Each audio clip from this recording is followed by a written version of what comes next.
সুপ্রিয় শ্রোতা বন্ধুরা, সবাইকে অনেক অনেক প্রীতি ও শুভেচ্ছা। আসসালামু আলাইকুম, আদাব। আমাদের উত্তরবঙ্গে চলছে তীব্র তাপদাহ। এই তাপদাহর মধ্যে রুমে থাকা খুবই কষ্টকর। তাই এই একটু গাছের নিচে এসে বসলাম। রাস্তার ধারে একটু সুন্দর বাতাস লাগছে। তো এই যে পরিস্থিতি, আমরা তো মোটামুটি গ্রামে থাকি। আমাদের যে গাছপালা আছে, ছায়া আছে, সুন্দর একটি পরিবেশ আছে, আপনারা জানেন। এরই মধ্যে সকালবেলা আমি একটা খবর শুনে খুবই মর্মাহত হলাম।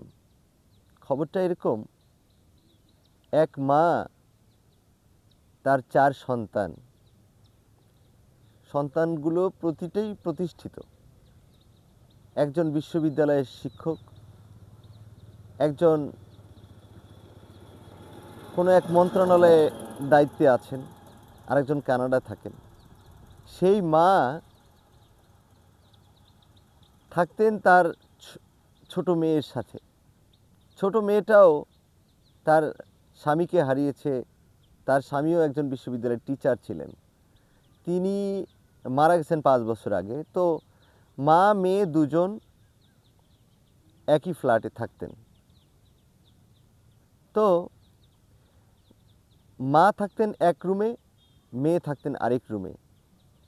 মা 7 দিন আগে মরে পচে গলে পোকা ধরেছে শরীরে। তারপরে মেয়ে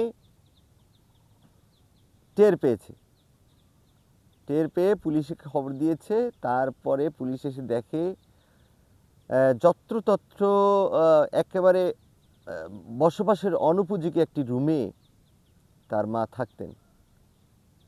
তার মা আজ 7 দিন আগে মারা গিয়ে তার গায়ে পচন ধরেছে মৃতদেহের। এক ছেলে কানাডা থাকে, আর এক ছেলে মন্ত্রণালয়ের দায়িত্বে, আর একজন বিশ্ববিদ্যালয়ের শিক্ষক।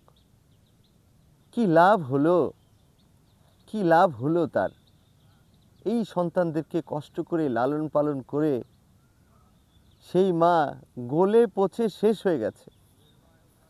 সত্যি এই হৃদয় বিদারক ঘটনা। আমাদের এই যে কৃষক ভাই আছে, সেও শুনেছে যে মা গলে পচে শেষ হয়ে গেছে। এই অনুভূতিটা আমি শুনবো। এই যে আমার পাশে যে আছে তার কাছে দেখি, শুনি একটু।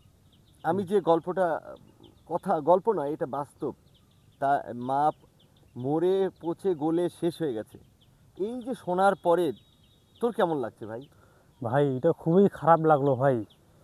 একটা নিজের মা যদি মারা যায়, গলে পচে শেষ হয়ে যায়, তো এটা কেমন সন্তান, কেমন তার কি, এটা কেমন একটা লাগার মতো, কেমন লাগে, খুবই খারাপ লাগে ভাই।